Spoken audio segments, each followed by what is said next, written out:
नमस्कार दोस्तों, मैं रोहित कुमार आप सभी लोगों का directstudy.com पे तहे दिल से स्वागत करता हूँ। आज चैप्टर नंबर 2 करने जा रहे हैं। केमिस्ट्री का ये चैप्टर है। इसमें हम लोग पूरा का पूरा संपूर्ण जितने थ्योरी हैं जो 6 क्लास से 12th क्लास तक का हो सकता था, जहाँ से क्वेश्चन बने हैं प्रीवियस ईयर, वो सारे थ्योरी कंप्लीट इसमें कराएंगे हम आपको। बहुत बड़ा क्लास नहीं होगा, लेकिन आप ये मत सोचिएगा कि परमाणु और अणु चैप्टर से कोई भी थ्योरी छूट जाएगा। इतना प्रॉपर एकदम जो थ्योरी बोला जाता है वो कराएंगे हम आपको। आप निश्चिंत रहे, पूरा का पूरा इसमें थ्योरी है। आइए देखते हैं कितना कम समय में कितना ज़्यादा थ्योरी हम लोग कैसे कर लेंगे। आपको एक और बात बता दें, ये जो चैप्टर हम करने जा रहे हैं अभी, परमाणु तथा अणु, इस चैप्टर का जितने भी ऑब्जेक्टिव है चैप्टर कंप्लीट होने के बाद अगर आप चाहेंगे तो इस सारे ऑब्जेक्टिव इस पीडीएफ का मैं करा रखा हूँ। ढेरों रुपया लोग खर्च करके ये पीडीएफ पढ़ता है जाकर सर से, उस सर का कोचिंग का मैं यहाँ पे आपके बीच ला कर रखा हूँ। ये जितने क्वेश्चन हैं ये सारे क्वेश्चन ऑलरेडी मैं चैनल पे करा रखा हूँ। मैं आपको दिखा दे रहा हूँ कहाँ पे आपको मिलेगा। आप ये जब मैं थ्योरी करा दूंगा उसके बाद जाके ऑब्जेक्टिव देख लीजिएगा। एकदम इस चैप्टर का एकदम मास्टरमाइंड आप बन जाएंगे, ये तो गारंटी रहेगा। इतना बेहतरीन ये मतलब पीडीएफ है। तो आइए मैं दिखाता हूँ कहाँ आपको मिलेगा इसके ऑब्जेक्टिव। ध्यान दीजिए, अगर आप इस चैनल के प्लेलिस्ट में जाएंगे तो ऐसे आपको ढेर सारा प्लेलिस्ट बना हुआ दिखेगा, ठीक है। आप उसमें एक चीज़ देखिएगा, ये वाला जो है ना, ये प्लेलिस्ट के अंदर है सारे ऑब्जेक्टिव। फिजिक्स, केमिस्ट्री और बायोलॉजी जितने भी है उसके सारे इसमें आपको ऑब्जेक्टिव कराए हुए हैं। एक एक चैप्टर के अंदर ढेर सारा है। ये मैं इसलिए दिखा रहा हूँ ताकि आपको पता तो चले कि कहाँ पे मिलेगा। ये ऐसे फिजिक्स लिखा हुआ होगा। अच्छा, इसको अगर और ओपन करिएगा तो ऐसे दिखेगा। शुरू में आपको फिजिक्स का दिखेगा, लेकिन केमिस्ट्री दिखेगा और इसमें बायोलॉजी सब दिखेगा आपको। थोड़ा सा आपको थंबनेल पर पढ़ना होगा, सारे थंबनेल पे लिखा गया है, ठीक है। सारे थंबनेल पे लिखा गया है, ठीक है। आप वो डिटेल से वो कर सकते हैं, ऑब्जेक्टिव का तैयारी कर सकते हैं। तो चलिए आज का सेशन शुरू करते हैं। सबसे पहले ये सवाल उठता है कि ये जो परमाणु और अणु है ये है क्या। सबसे पहले यही सवाल आ जाता है, परमाणु और अणु। चैप्टर अगर पढ़ रहे हैं तो आइए उसको समझते हैं। सबसे पहले कहा जा रहा है कि हम अपने चारों ओर जो पदार्थ देखते हैं, वास्तव में वे पदार्थ भिन्न भिन्न प्रकार के क्या चीज़ का, परमाणु या अणु का ढेर होता है। ढेर मतलब जैसे कि बालू का ढेर आपने सुना होगा या देखा होगा, वही उसी बात कर रहा है। परमाणु के बारे में कहता है, परमाणु तथा अणु सूक्ष्मतम कण है पदार्थ का। पूछा जाता है पदार्थ के सूक्ष्मतम कण क्या है, तो परमाणु और अणु आंसर दिया जाता है। कुछ लोग इसको इलेक्ट्रॉन, प्रोटॉन, न्यूट्रॉन मार देते हैं। नहीं, परमाणु का सूक्ष्मतम कण जब पूछा जाएगा तब इलेक्ट्रॉन, प्रोटॉन, न्यूट्रॉन होता है, ध्यान रखना है। लेकिन पदार्थ का सूक्ष्मतम कण माना जाता है किसको, परमाणु और अणु को। यह ध्यान रखने वाली बात है। आगे कह रहा है कि सभी पदार्थ के गुण एक दूसरे से भिन्न होते हैं, क्योंकि अलग अलग पदार्थ अलग अलग परमाणु तथा अणु से मिलकर बना होता है। क्लियर है बात। जो पदार्थ अलग अलग पदार्थ अणु और परमाणु से बना हुआ, पदार्थों के गुण उसके परमाणु तथा अणु पर निर्भर करता है जिससे मिलकर वे बने होते हैं। क्लियर है बात। आगे कह रहा है, परमाणु तथा अणु के बारे में समझ विकसित करने से पहले, ठीक है, आपको एक चीज़ समझना होगा जिसको बोलते हैं रासायनिक संयोग के नियम। आपको समझना होगा, लॉ ऑफ केमिकल कॉम्बिनेशन समझना होगा। आखिर ये क्या है, आराम से समझ में आएगा। आप देखिए, कह रहा रासायनिक संयोग के 3 प्रमुख नियम बनाए गए हैं, ठीक है। मान के चलिए केमिकली कोई चीज़ बन रहा है, जैसे पानी बना है H2O, तो 3 नियम आपको समझना पड़ेगा कोई चीज़ बनता है। पहला नियम है द्रव्यमान संरक्षण का नियम। द्रव्यमान संरक्षण का नियम लागू होता है। दूसरा नियम में कहा जा रहा है आपको स्थिर अनुपात का नियम, स्थिर अनुपात का नियम। और तीसरा कर रहा है गुणित अनुपात का नियम, ठीक है। ये 3 तरह का नियम लगता है। अब एक एक नियम को समझते हैं। पहला क्यों समझना जरूरी है, द्रव्यमान संरक्षण का नियम यानी law of conservation of mass. यहां कहा जा रहा है द्रव्यमान संरक्षण का नियम का प्रतिपादन रसायन शास्त्र के पिता, जिनका नाम लेबोजिए है, लेबोजिए या लेबोजियर कहा जा सकता है, समझे। आगे यदि बात करिएगा, क्या हो गया, एक सेकेंड दीजिए मुझे। आगे बात करिएगा तो लेबोजियर जो है ये केमिस्ट्री के पिता कहे जाते हैं। और आपको पता होना चाहिए 1774 में ही इन्होंने बताया था इस नियम के बारे में, बहुत पहले ही। कह रहा है द्रव्यमान संरक्षण नियम को निम्न तरह से व्यक्त किया जाता है, जैसे, गौर से सुनिएगा, ये द्रव्य का मतलब होता है पदार्थ। ये कहीं लिखा हुआ है ऐसे, तो इसका मतलब होता है क्या, लिक्विड, ठीक है। दोनों द्रव्य में अंतर है, वहाँ द्रव्य है या द्रव है। तो यहाँ कहा जा रहा है कि द्रव्य यानी पदार्थ न तो उत्पन्न होता है ना ही नष्ट होता है, या रासायनिक अभिक्रिया में उत्पादों का, गौर से सुने, का कुल द्रव्यमान अभिकारकों के कुल द्रव्यमान के बराबर होता है। यानी एग्जाम्पल है नीचे, आप टेंशन ना लो, समझ में तुरंत आ जाएगा। इसका मतलब क्या है, मतलब एक्टिविटी में जितना चीज़ आपने भाग किया है वजन के हिसाब से, उतना ही वजन के हिसाब से आपको प्राप्त भी होगा। यही बात ये डिफिनीशन में कहा जा रहा है। यहाँ पर ये अगर 100 ग्राम कैल्शियम कार्बोनेट को गर्म करके कैल्शियम ऑक्साइड और कार्बन डाइऑक्साइड गैस हम बनाते हैं, तो कहा जा रहा है कि ये रिएक्टेंट होता है और तीर के आगे वाला प्रोडक्ट होता है। तो रिएक्टेंट का वजन 100 ग्राम है तो प्रोडक्ट का वजन भी 100 ग्राम ही आपको मिलने वाला है, कम और बेसी नहीं होने वाला है। यही आपका क्या पहला द्रव्यमान संरक्षण का नियम, मतलब द्रव्यमान संरक्षित रहता है, वजन में कमी बेसी नहीं आएगा। क्लियर है बात है? तो यस सर, अच्छे से क्लियर है। ये भी याद हो गया कि लेबोजियर ने बताया था, तो जी सर।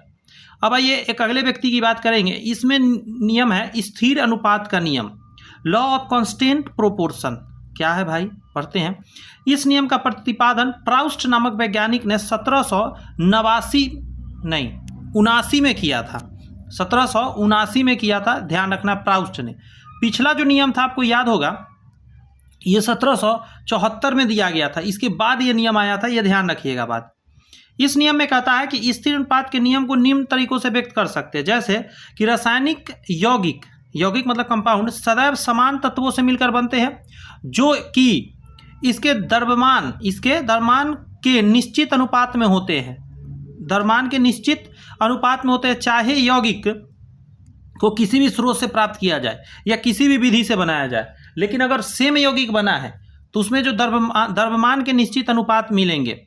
जैसे यहाँ कहा जा रहा है कि जल को किसी भी स्रोत विधि से बनाया जाए, यह हमेशा हाइड्रोजन और ऑक्सीजन के निश्चित अनुपात में मिलेगा, और इस अनुपात को बोलते हैं 1 और 2 का अनुपात।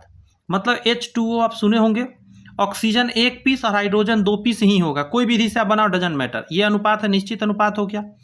आगे कहा जा रहा है उपस्थित होंगे तथा भार के विचार से अगर देखिएगा, किसके भार के विचार से देखिएगा, तो भी हाइड्रोजन और ऑक्सीजन का एक निश्चित अनुपात है जो हमेशा सही रहेगा, यही अनुपात रहेगा, 1:8 ही होगा। क्लियर है बात?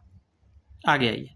अगला है जो कि 1804 में डाल्टन ने दिया था, गुणित अनुपात का नियम। ठीक है, लॉ ऑफ मल्टीपल प्रोपोर्शन। ये क्या है, इसको भी समझ लीजिए। कहा जा रहा है कि डाल्टन साहब ने 1804 में गुणित अनुपात के नियम को बताया ऐसे कि जब दो तत्व संयोग कर दो या दो से अधिक यौगिक का निर्माण करते हैं, तो इसमें से एक तत्व भिन्न भिन्न भार के हो सकते हैं जो दूसरे तत्व के निश्चित भार के संयोग करते हैं। मतलब एक का अलग भार होगा, एक का अलग, परंतु सरल गुणित अनुपात में ही ये मिलता है। क्या है भाई इसका मतलब, यहाँ देखिएगा समझ में आएगा। जैसे गुणित अनुपात का नियम का उदाहरण है कि कार्बन और ऑक्सीजन आपस में अभिक्रिया करके कार्बन मोनोऑक्साइड बनाता है और कार्बन डाइऑक्साइड भी बनाता है। आगे कह रहा है कि इसमें तत्वों के भार का अनुपात को अगर आप देखेंगे तो जरा देख लिया जाए क्या है अनुपात। यौगिक आपका पहला CO2 और इसका कार्बन का भार अगर देखिएगा तो 12 होगा, ऑक्सीजन का भार 32 होगा, क्योंकि 2 है ना ऑक्सीजन, एक ऑक्सीजन का 16 होता है। यहाँ पे देखेंगे आप तो 12 है और ये 16 है। अब इसका मतलब क्या है, यहाँ पढ़ के समझ में आएगा कि उपरोक्त उदाहरण में CO में कार्बन 12 है और ऑक्सीजन 16 है, और CO2 में कार्बन 12 है और 32 ग्राम आपका ऑक्सीजन है, का अभिक्रिया करता है। फिर कह रहा है ऑक्सीजन, एक सेकेंड थोड़ा सा करता है, ऑक्सीजन के भारों का अनुपात जो कार्बन के निश्चित भार यानी 12 ग्राम से अभिक्रिया करता है, वह है आपका 16 और 32। इसका मतलब क्या है, अर्थात 1 और 2 के सरल अनुपात में है। इसको समझाते हैं यहाँ से। एक बार यहाँ ऑक्सीजन लगा है 2 पीस, यहाँ ऑक्सीजन 1 पीस। अगर इसका रेशियो अगर आप काटेंगे तो 16 दूनी 32, 1:2 आया है। ऐसा नहीं हो सकता कि 1/3 रेशियो 2/7 आ जाए, ऐसा नहीं आएगा। ये कहना चाह रहा है, हमेशा एक सिंपल मल्टीपल प्रोपोर्शन में आएगा, ये कहना है। चौथा नियम में है व्युत्क्रम अनुपात का नियम। चौथा क्या है, व्युत्क्रम अनुपात का नियम। कहिएगा वहाँ तो नहीं दिया हुआ था ऊपर, लेकिन ये भी होता है, इसको भी जान लेते हैं। Law of reciprocal proportion. इसमें करा है, ये नियम का प्रतिपादन रीचर ने किया था, 1792 में किया था। इसके अनुसार 2 या 2 से अधिक तत्वों के भार जो भिन्न भिन्न, गौर से सुनिएगा, तत्व के एक निश्चित भार के संयोग करते हैं, परस्पर संयोग की अवस्था में या तो वही रहते हैं या पूर्व भारों के सरल गुणित संबंध में होते हैं। अच्छा, यहाँ पे क्या करा, सभी रासायनिक संयोग के नियम इस बात का व्याख्या करते हैं कि सभी द्रव्य यानी कि तत्व सूक्ष्म इकाई कणों यानी यूनिट पार्टिकल का बना होता है। इसके सूक्ष्म इकाई कण को ही परमाणु कहा जाता है। आप डिफिनीशन मिल गया, उस समय से नहीं था, कि सभी जो पदार्थ बना हुआ है उसमें सूक्ष्म कण मिला हुआ है, वो परमाणु है। जॉन डाल्टन ने रासायनिक संयोग के नियम का प्रतिपादन हेतु द्रव्य का परमाणु सिद्धांत, द्रव्य का कौन सा, परमाणु सिद्धांत, एटॉमिक थ्योरी ऑफ मैटर दिया था। ठीक है, अब इनके सिद्धांत को जानिए। यहाँ से हमेशा क्वेश्चन देखने को इन टॉपिक से बनता है। पहला करा है आपका ये जो व्यक्ति है डाल्टन का परमाणु सिद्धांत, डाल्टन्स थ्योरम एटम्स थ्योरी। पहला यहाँ कहा जा रहा है, ये इसका ये भी इंपॉर्टेंट लाइन है कि ये 1808 में प्रस्तुत हुआ। ऊपर जितना मैंने बताया था डेट वो इंपॉर्टेंट नहीं है, लेकिन ये डेट इंपॉर्टेंट है। क्या है डेट, कि डाल्टन ने 1808 में अपना परमाणु सिद्धांत दिया था। कहा जा रहा है 1 नंबर में, संपूर्ण पदार्थ अत्यंत ही सूक्ष्म कणों से निर्मित है, जिसे परमाणु यानी एटम कहते हैं। सूक्ष्म कण परमाणु को विभाजित नहीं किया जा सकता।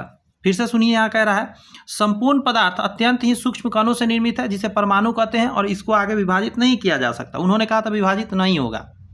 आगे कह रहा है कि किसी भी रासायनिक अभिक्रिया में परमाणु न तो निर्माण संभव है परमाणु का, और ना ही इसका नष्ट संभव है। ना ही आप इसको नष्ट कर सकते हैं परमाणु को, ना ही आप बना सकते हैं। आगे है, किसी भी तत्व के परमाणु किसी एक तत्व के सभी परमाणु, गौर से सुनिएगा, द्रव्यमान, आकार और रासायनिक गुण में एक समान होते हैं।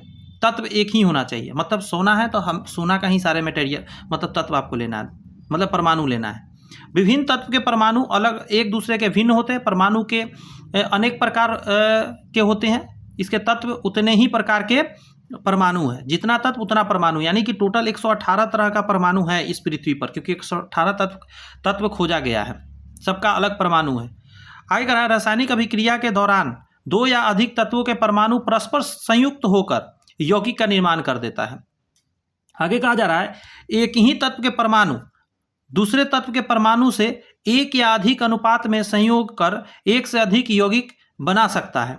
एकदम सही बात है। आगे ये, और डाल्टन का परमाणु सिद्धांत ने रसायन शास्त्र के विकास में गति प्रदान कर दिया था, बहुत तेजी आया था। इस सिद्धांत के आधार पर पहली बार रासायनिक संयोग के नियमों का तर्क संगत व्याख्या मिला था कि कैसे आखिर संयोग करता है कोई भी यौगिक बनता है, कहने का मतलब है। अंडरस्टैंड। डाल्टन के परमाणु सिद्धांत की कुछ बातें आगे चलकर गलत साबित हुई। यही है क्वेश्चन जहां से बनता है एग्जाम में, समझे।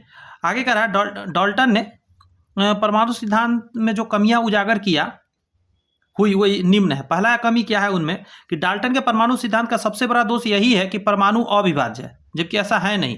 परमाणु के बारे में कहा जाता है परमाणु अविभाज्य नहीं है, इसे इलेक्ट्रॉन, प्रोटॉन और न्यूट्रॉन में विभाजित किया जा सकता है। पहला तो गलती मिल गया। दूसरा है कि डाल्टन के परमाणु सिद्धांत के अनुसार एक ही तत्व के सभी परमाणु, गौर से सुनिएगा, समान द्रव्यमान वाले होते हैं, बट ऐसा है नहीं। जैसे समस्थानिक कहा जाएगा, समस्थानिक के, गौर से सुनिएगा, संदर्भ में एक ही तत्व के परमाणु भिन्न भिन्न द्रव्यमान के हो सकते हैं। ये तो नियम उनका ये भी गलत हो गया। आगे है, डाल्टन के परमाणु सिद्धांत के अनुसार विभिन्न तत्व के परमाणु द्रव्यमान अलग अलग होते हैं, ठीक है, लेकिन संभारिक कहा जाएगा। संभारिक के आधार पर अगर आप देखेंगे तो अलग अलग तत्व के भी परमाणु द्रव्यमान समान हो सकते हैं। डाल्टन का परमाणु सिद्धांत अपरूप यानी एलोट्रॉप्स की व्याख्या नहीं कर पाता है, ठीक है। आगे आपका कि परमाणु यानी एटम की बात किया जाए तो देखिएगा, परमाणु तत्व का सूक्ष्मतम कण है, परमाणु तत्व का सूक्ष्मतम कण है, रासायनिक अभिक्रिया में भाग लेते हैं। आगे कहा जा रहा है कि परमाणु अत्यंत ही सूक्ष्म और गोलीय कणों से बना हुआ है। क्लियर हुई बात है। आगे कह रहा है, परमाणु एक तत्व के सभी परमाणु एक समान होते हैं, परंतु वे अन्य तत्वों के परमाणु से भिन्न होते हैं। ये सब परमाणु के गुण हैं। आगे आप देखेंगे तो किसी भी तत्व के सभी परमाणु तत्व के सभी गुणों को प्रदर्शित कर देता है। गौर से सुनिए, तत्व है ना, इसका जितना भी परमाणु है तत्व के सारे गुण को प्रदर्शित करेगा एक परमाणु। परमाणु का औसत व्यास की बात करिएगा 10⁻⁻15 मीटर होता है। बहुत इंपॉर्टेंट है, ये पूछा हुआ एग्जाम में क्वेश्चन है। परमाणु का औसत व्यास 10⁻⁻15 मीटर, तिरछा नहीं पूछेगा, ये ध्यान रखिएगा। सभी तत्वों का परमाणु का आकार एक आकार के नहीं होते हैं। तत्वों में हाइड्रोजन का सबसे छोटा परमाणु है, दुनिया का सबसे छोटा परमाणु है किसका है, तो हाइड्रोजन का, याद रखना है। कह रहा है कुछ प्रमुख तत्वों के परमाणु का त्रिज्या नैनोमीटर में दिया। अच्छा, यहाँ पे त्रिज्या दिया जा रहा है, यहाँ पे था व्यास, लेकिन आगे अब त्रिज्या दिया जा रहा है, ध्यान रखिएगा यहाँ पे। जैसे नैनोमीटर में आप देखेंगे हाइड्रोजन का है 0.037 नैनोमीटर, उससे बड़ा ही होगा। ऑक्सीजन का ये है, ऐसे ऐसे है, देख सकते हैं एक झलक, ऐसे एग्जाम में तो ये आता नहीं है। यहाँ कह रहा है अधिकांश तत्व के परमाणु अत्यंत क्रियाशील होते हैं, मतलब क्रियाशील समझ रहे होंगे, रिएक्टिव, स्वतंत्र अवस्था में नहीं पाए जाते हैं। ठीक है, परमाणु जो होते हैं परमाणु अणु तथा आयन बनाते हैं और फिर वे अस्थायी होते हैं।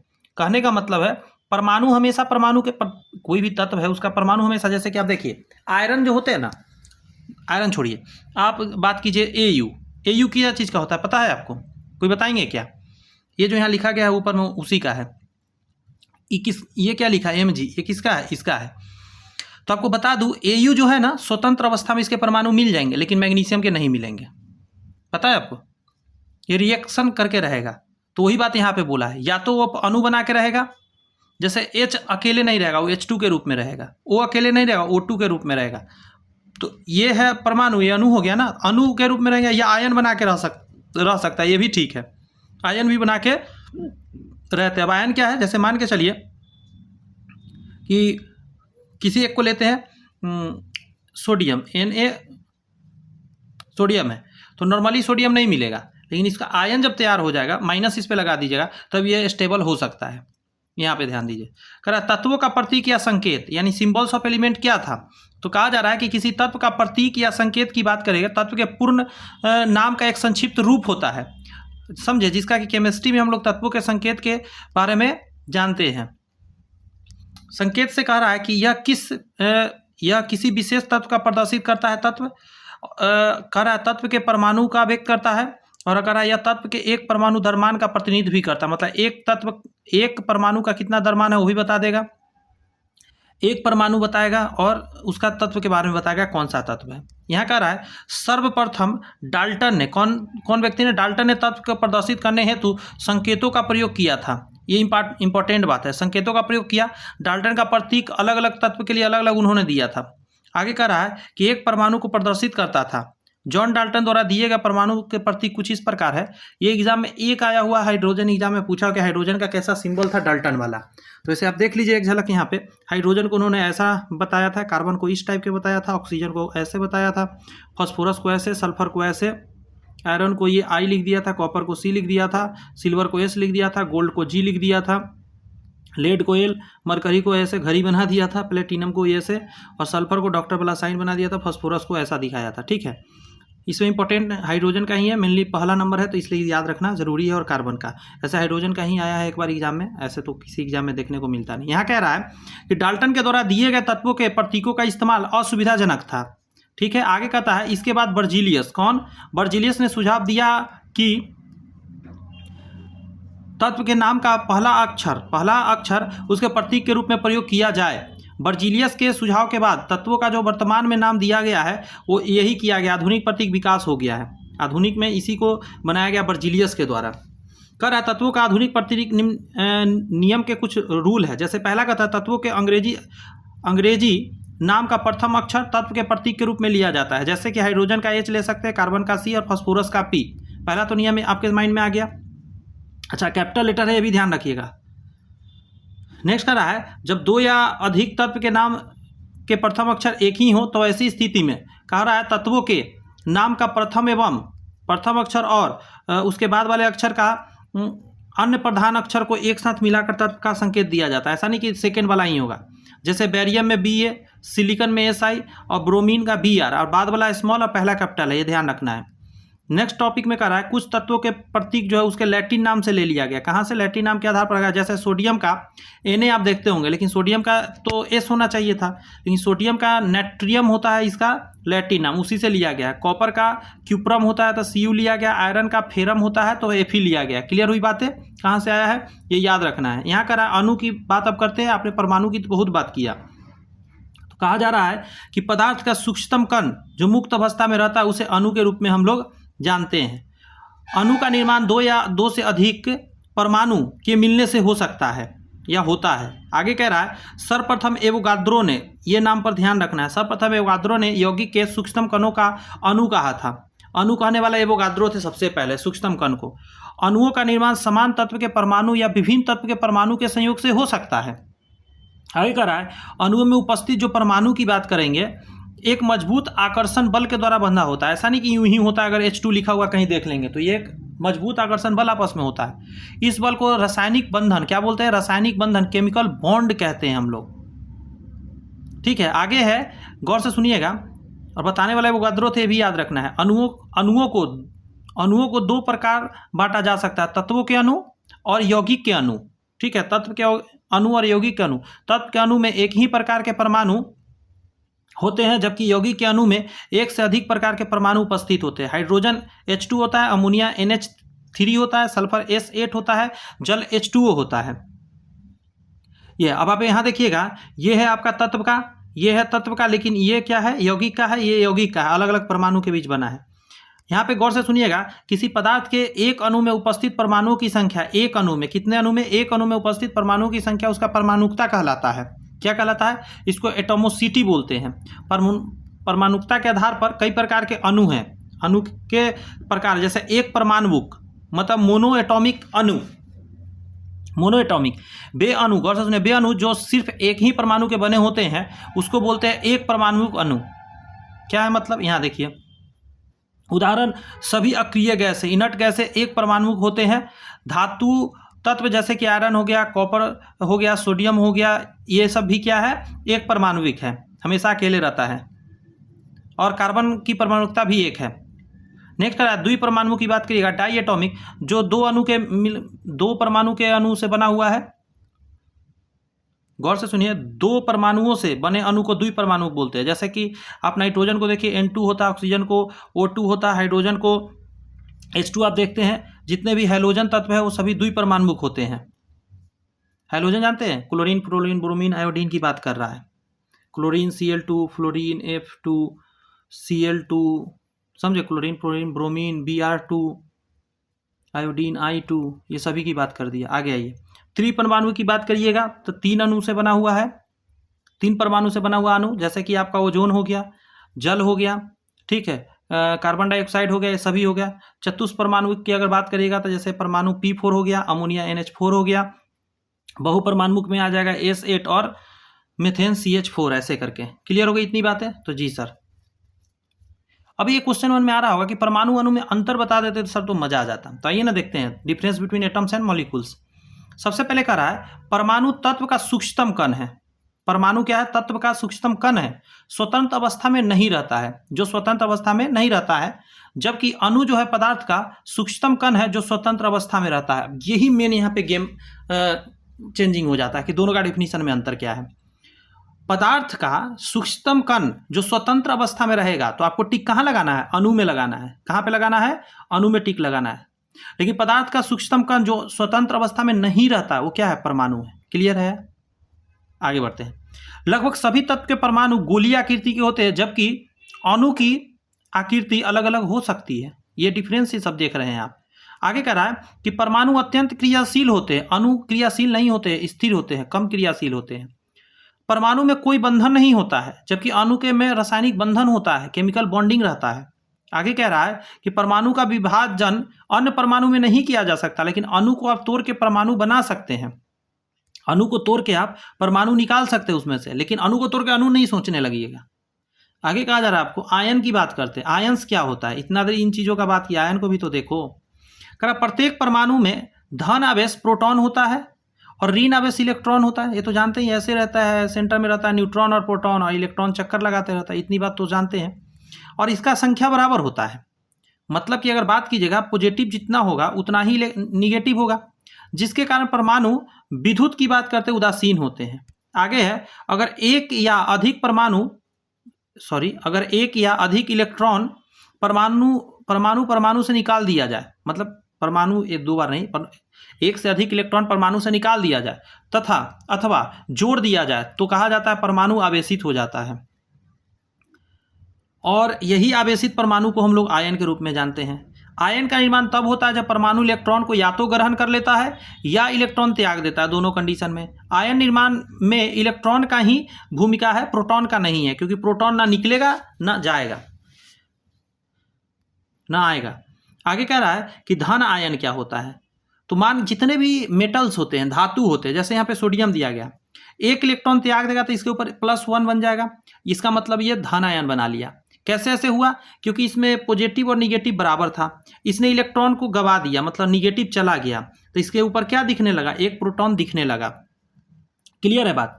आगे यही बात यहाँ पे लिखा भी गया है, ठीक है, देख लीजिए आप। यहाँ पे जैसे देखेंगे कि मैग्नीशियम है, मैग्नीशियम में से 2 इलेक्ट्रॉन निकल गया बाहर, तो आप ऐसे लिख दीजिए Mg++ या Mg2+, दोनों में बात बराबर ही है। और इसका मतलब यह हुआ कि इसमें से 2 इलेक्ट्रॉन निकल गया, यानी 2 परमाणु ज़्यादा है इसमें। एल्युमिनियम में 3 इलेक्ट्रॉन त्यागा जा सकता है, तो Al+3 बनेगा, और Al ऐसे करके भी लिख सकते हैं। ऋण आयन क्या होता है आप समझ गए होंगे, जो इलेक्ट्रॉन ले लेगा, जितने भी अधातु है, जैसे क्लोरीन, पहला तो क्लोरीन है, ये 1 इलेक्ट्रॉन ले लिया तो इस पर 1 इलेक्ट्रॉन भर गया, क्योंकि पहले तो इलेक्ट्रॉन प्रोटॉन इसका बराबर था, लेकिन जैसे ही बाहर से इसने लिया तो 1 बढ़ गया। ऑक्सीजन 2 ले लेगा तो ऐसे लिख सकते हैं, नाइट्रोजन 2-3 ले लेगा तो ऐसे लिख सकते हैं। यहाँ पे आइए, कह रहा है इलेक्ट्रॉन का त्याग या ग्रहण रासायनिक अभिक्रिया के दौरान होता है, और कहा जा रहा है परमाणु के द्वारा 3 से अधिक इलेक्ट्रॉन का त्याग नहीं हो सकता है, मतलब हो सकता है, उससे ऊपर संभव नहीं है। 4 जैसे ही होगा तो वो फिर साझा करेगा, क्या करेगा दोस्त? साझा करेगा, लेकिन वो त्याग नहीं कर पाएगा, ये समझने वाली बात है। चलिए थोड़ा सा और आगे बढ़ते हैं। यहाँ कह रहा है कि परमाणु की संख्या के आधार पर आयन 2 प्रकार के होते हैं, सरल आयन और संयुक्त आयन। अच्छा, ये क्या है भाई? कह रहा है सिंपल आयन भी होते हैं जो परमाणु से बना होता है, जो एक परमाणु से बने होते हैं, उसे एक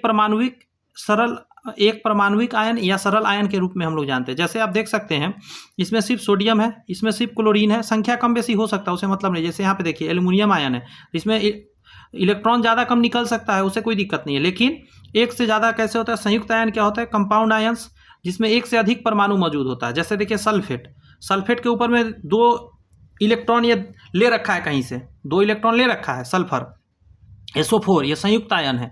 कार्बोनेट 1 इलेक्ट्रॉन कहीं से ले रखा है, फॉस्फेट 3 इलेक्ट्रॉन कहीं से ले रखा है, और आगे उसी तरह है PO4 3 इलेक्ट्रॉन कहीं से ले रखा है। क्लियर हुई बात है?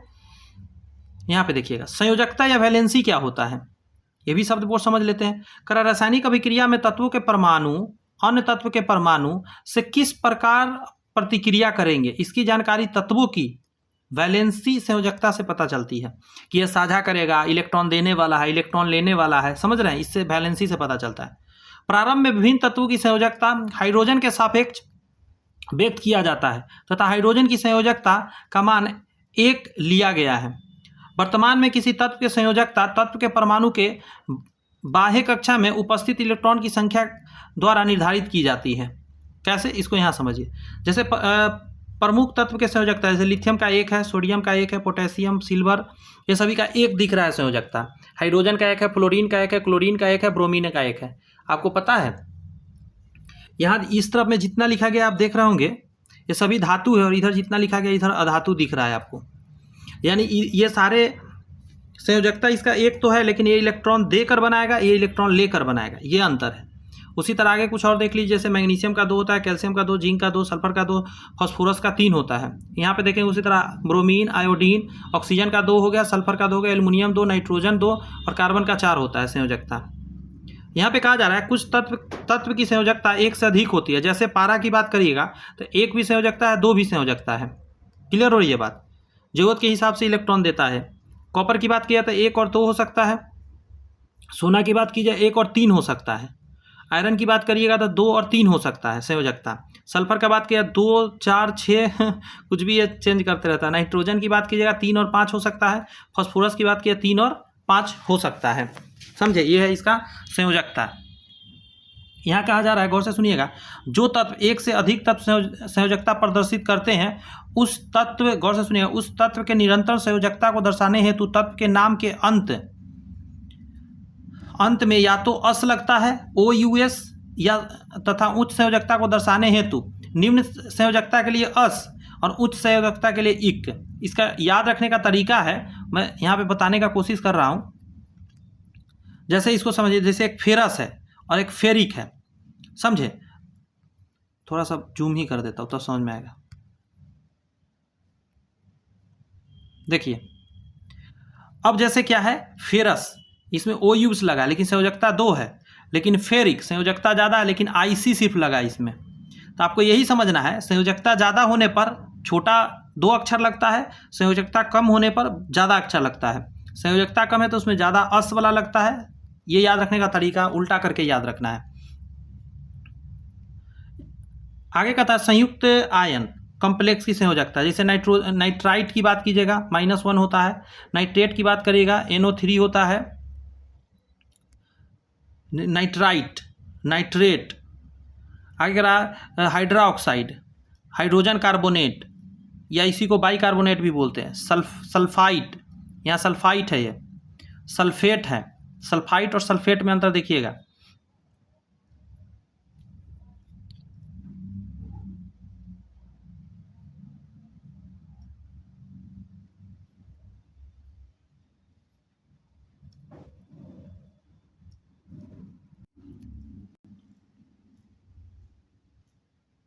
यहाँ पे ध्यान दीजिएगा ज़रा, यहाँ पे 3 नहीं होगा, ठीक है, यहाँ पे 3 हटा दीजिए दोनों जगह पे, फिर सही हो जाएगा। क्लियर है इतनी बातें। यहाँ पे आइए, यहाँ कहा जा रहा है एक संयोजकता वाले तत्व को एक बंध यानी मोनोवैलेंट बोलते हैं, 2 संयोजकता वाले को डाईवैलेंट बोलते हैं, 3 संयोजकता वाला के ट्राईवैलेंट, और 4 संयोजकता वाला को हम लोग बोलते हैं टेट्रावैलेंट के रूप में हम लोग जानते हैं। उसी तरह यौगिक बनाता है। रासायनिक सूत्र की अब हम बात करें, केमिकल फार्मूला कैसे बनता है, इसी के आधार पर बनेगा। जैसे कह रहा है रसायन शास्त्र में यौगिकों को रासायनिक सूत्र में दर्शाया जाता है। आगे कह रहा है कि किसी यौगिक का रासायनिक सूत्र यौगिकों के एक अणु, ठीक है, में उपस्थित तत्वों के परमाणु संख्या के वास्तविक संख्या को प्रदर्शित करता है। यौगिक के रासायनिक सूत्र को अणुसूत्र के रूप में हम लोग जानते हैं, अणुसूत्र या आणविक सूत्र बोलते हैं। कह रहा है किसी यौगिक का रासायनिक सूत्र निम्न तरह से लिखा जाता है। सबसे पहले कहा जा रहा है कि सर्वप्रथम तत्वों के प्रतीक को लिखते हैं जिसमें यौगिक का निर्माण हुआ है। इसके बाद तत्वों के प्रतीक के नीचे उसका संयोजकता अंकित कर देते हैं। अंत में तत्वों के संयोजकता को विनिमय कर देते हैं, चेंज कर देते हैं, फिर रासायनिक सूत्र बन जाता है। कैसे, इसको यहाँ से समझिए। जैसे यहाँ लिखा गया मैग्नीशियम, यहाँ लिखा गया कैल्शियम, इसका और इसके नीचे इसका लिख देंगे क्या, संयोजकता। दोनों संयोजकता आपने लिख दिया तो जी, ये इसके पास लगा दीजिए, इसके पास लगा दीजिए, बन गया मैग्नीशियम क्लोराइड। आगे करा है मैग्नीशियम सल्फेट बनाने के लिए मैग्नीशियम का संयोजकता यहाँ लिखेंगे, सल्फेट का संयोजकता यहाँ लिखेंगे, और इन दोनों को आपस में ऐसे चेंज कर देंगे तो मैग्नीशियम सल्फेट बन जाएगा। ये क्लियर होगी बात। उसी तरह यहाँ पे एल्युमिनियम ब्रोमीन का लिखिएगा, एल्युमिनियम ब्रोमाइड बन जाएगा। कैल्शियम कार्बोनेट का कैल्शियम कार्बोनेट, सोडियम सल्फेट बन जाएगा। आगे आइए, परमाणु द्रव्यमान एटॉमिक मास की बात करते हैं, क्या होता है। तो कहा जा रहा है कि परमाणु इतने छोटे कण हैं कि उसका निरपेक्ष द्रव्यमान अब्सोल्यूट मास की यदि बात किया जाए निकालना संभव नहीं है, ठीक है। किंतु परमाणु का द्रव्यमान की यदि हम बात करें तो किसी मानक तत्व के परमाणु के द्रव्यमान से तुलना करके निकाला जा सकता है। जैसे कि अगर हम बात करें तो रसायन शास्त्री जितने भी व्यक्ति थे उन्होंने क्या करा कि उन्होंने दिमाग लगाया। परमाणु द्रव्यमान का माप हेतु 1961 में IUPAC संस्थान, international union of pure and applied chemistry संस्थान ने क्या करा, कार्बन के समस्थानिक C12 को लिया कि मानक तत्व के रूप में स्वीकार कर लिया और इसी से कंपेयर करना शुरू किया, ठीक है।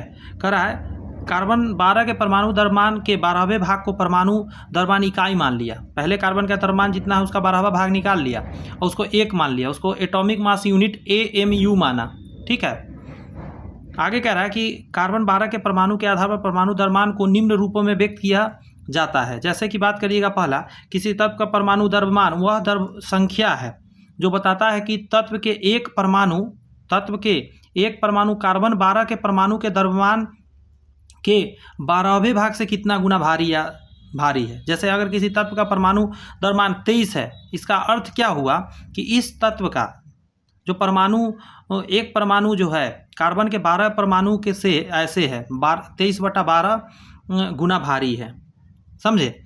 इसको तुलना करना बोलते हैं। आगे कह रहा है किसी तत्व के परमाणु द्रव्यमान C12 के परमाणु द्रव्यमान के आधार पर व्यक्त करना सापेक्ष परमाणु द्रव्यमान कहलाता है।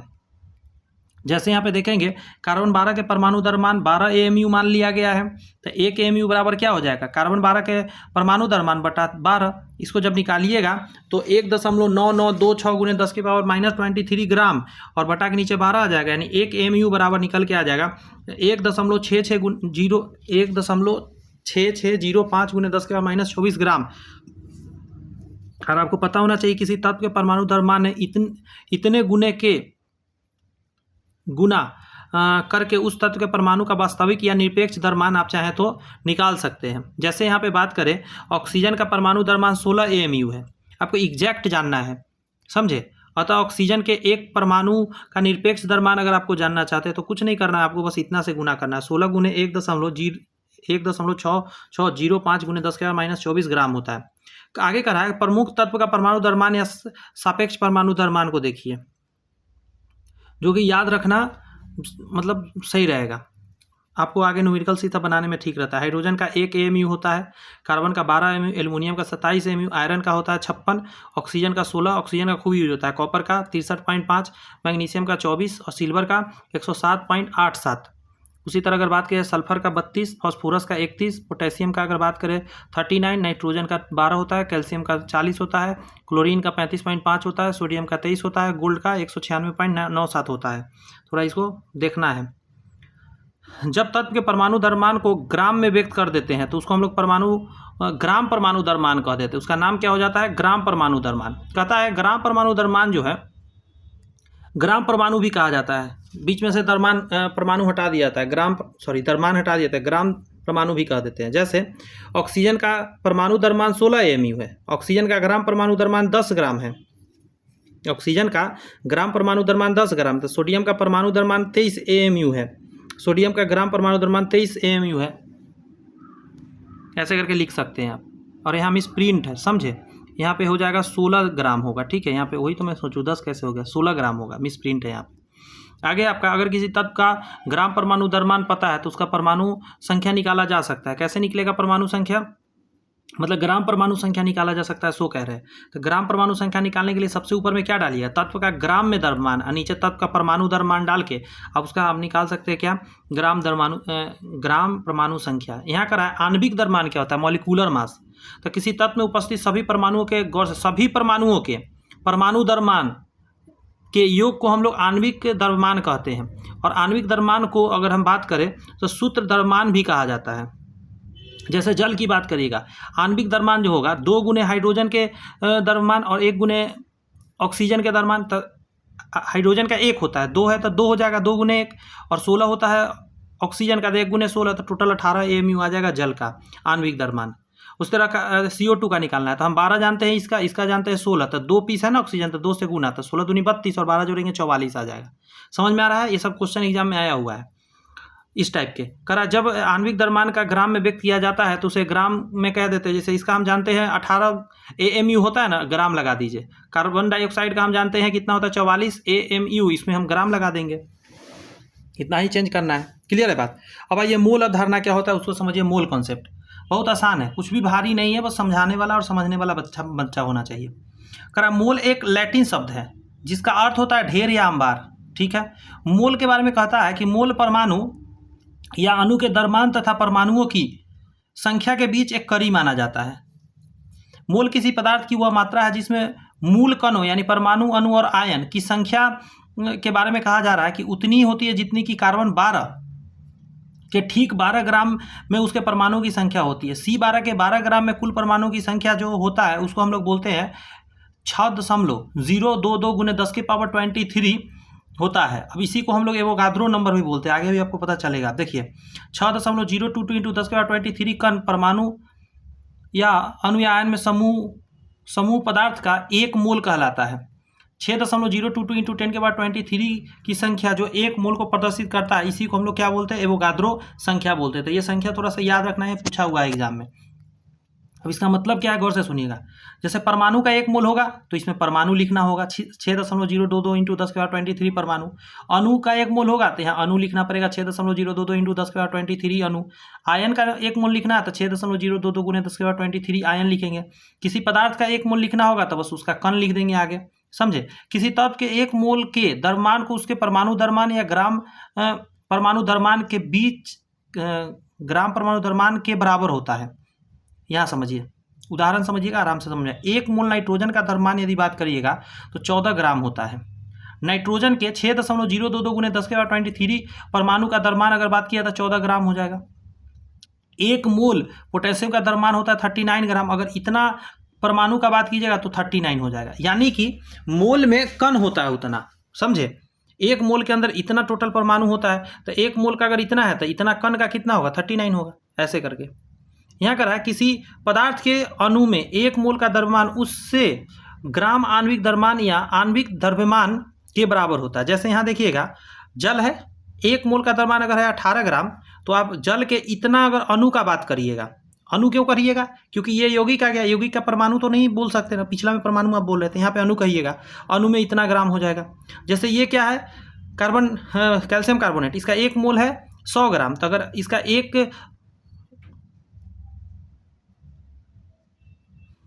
इसके 1 मोल अणु का द्रव्यमान अगर बात किया जाए तो इसको भी हम 100 ग्राम ही कहेंगे। अच्छा, तत्व के मोलों की संख्या कैसे निकालते हैं, तो तत्व के ग्राम में द्रव्यमान और बटा में तत्व का परमाणु द्रव्यमान से आप मोल निकाल सकते हैं। यौगिक का अगर निकालना हो तो ऊपर में यौगिक का ग्राम में और यौगिक का आणविक द्रव्यमान लिख देंगे नीचे। यहाँ पे देखिए कह रहा है किसी पदार्थ के 1 मोल का द्रव्यमान को मोलर द्रव्यमान भी कहते हैं। जैसे सोडियम का 1 मोलर द्रव्यमान 23 ग्राम होगा, ऑक्सीजन का एक मोलर द्रव्यमान 16 ग्राम होगा, मैग्नीशियम का मोलर द्रव्यमान 24 ग्राम होगा। आगे का रहा है मापक ताप 0 डिग्री या 273 केल्विन या मानक दाब पारा का 76 सेंटीमीटर दाब पर किसी गैस के गौर से सुनिएगा, 1 मोल का जो आयतन होता है वो 22.4 लीटर होता है। और रट के रखिएगा हमेशा कि मानक ताप पर यानी 0 डिग्री सेल्सियस पर या 273 केल्विन पर किसी भी गैस का जो 1 मोल का आयतन होता है 22.4 लीटर होता है। ये याद रखना है आपको, रट के रखना है। और दाब तो पता है पारा के 76 सेंटीमीटर दाब के बराबर होता है। आगे जो टॉपिक है प्रतिशत संघट्ट क्या होता है, परसेंटेज कंपोजिशन, इसको समझ लेते हैं जरा। यहाँ करा किसी यौगिक में तत्व हमेशा निश्चित द्रव्यमान अनुपात में उपस्थित रहते हैं, शुरू में हम लोग ने पढ़ा।